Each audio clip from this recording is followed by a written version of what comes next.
E aí, Luiz, se a pessoa fez o diagnóstico do tumor do intestino, fez a tomografia, né, como a gente comentou já em termos de exame, e apareceu um ponto fora do intestino, tá tudo perdido? Não, não está tudo perdido.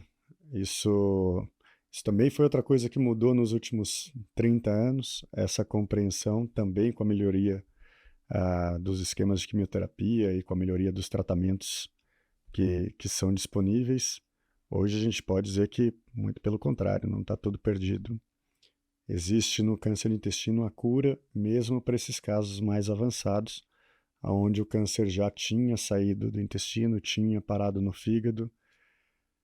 30 anos atrás, não é tanto tempo assim, se tinha um pontinho no fígado, já não se operava nem o fígado, nem o intestino, e se acreditava que não era mais possível curar esse paciente.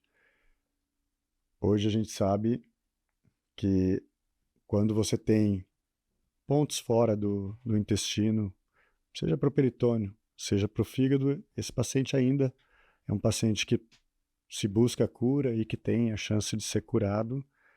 Vai ser um tratamento mais longo, vai ser tratamento com quimioterapia novamente entrando muitas vezes, cirurgia entrando muitas vezes, e a parte que eu particularmente faço de radiologia intervencionista entrando muitas vezes, mas buscando a cura. Acho que isso é um outro ponto que vale a pena destacar, sim.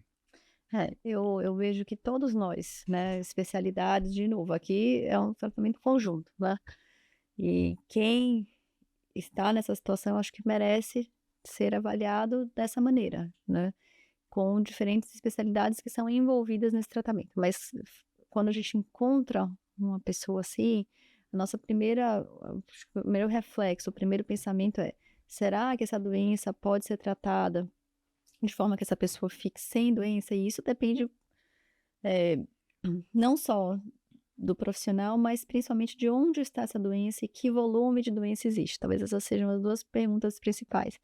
Existem locais que infelizmente a gente não consegue tratar de forma cirúrgica ou com a radiologia intervencionista, e existem outros locais que muitos pelo contrário, né, principalmente o fígado que no geral é onde o tumor do intestino vai preferencialmente. Então, certamente alguém que fez diagnóstico do tumor no intestino com um nódulo no fígado, 2 ou uma doença localizada que é passível, né, de ser tratada, seja pela o que que é radiointervenção, Luiz? Fala pra todo mundo. O A gente que é a tá falando. radiointervenção? Essa é uma boa pergunta. Ah, minha mãe não sabe responder, né? Radiointervenção é uma especialidade médica que vem derivado da radiologia, aonde a gente usa métodos de imagem, tomografia, ultrassom, raio-x, para guiar procedimentos invasivos. Então, ao invés de você olhar com a laparoscopia, você usa tomografia para você poder fazer um tratamento ou um exame diagnóstico. Então, tudo que a gente usa, os métodos de imagem para guiar, a gente está falando de radiologia intervencionista. Existe o especialista nisso, mas a verdade é que radiologia intervencionista hoje faz parte de muitas especialidades.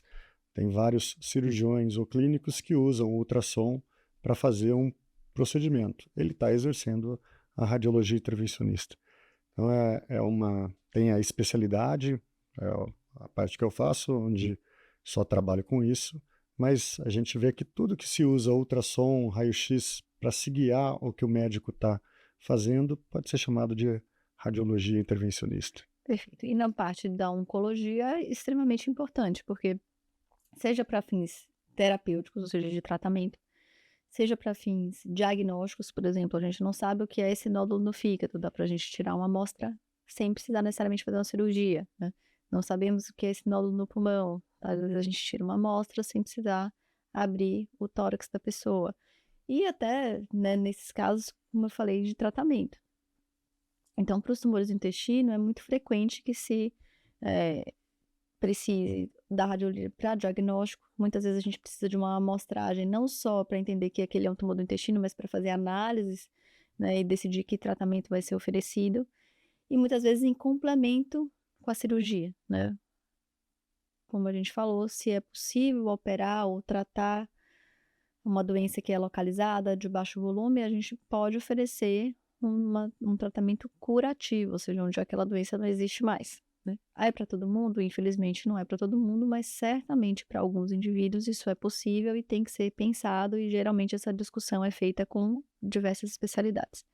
Então muitas vezes esse tratamento vai passar pela quimioterapia, eu falei um pouco da quimioterapia na doença localizada, agora também, né, feito com medicamentos que são feitos nas veias, às vezes a gente usa além da quimioterapia outras medicações em conjunto, vão ajudar para reduzir a formação de vasos novos, vão ajudar, né, em vias específicas, né, onde aquelas células se tornam ativas, e tudo isso com o intuito de diminuir o volume de doença e eventualmente permitir tratamentos locais, sejam cirúrgicos ou sejam através da radiologia. E se for possível tratar todos os pontos visíveis, eventualmente uma parte desses pacientes vão ficar curados.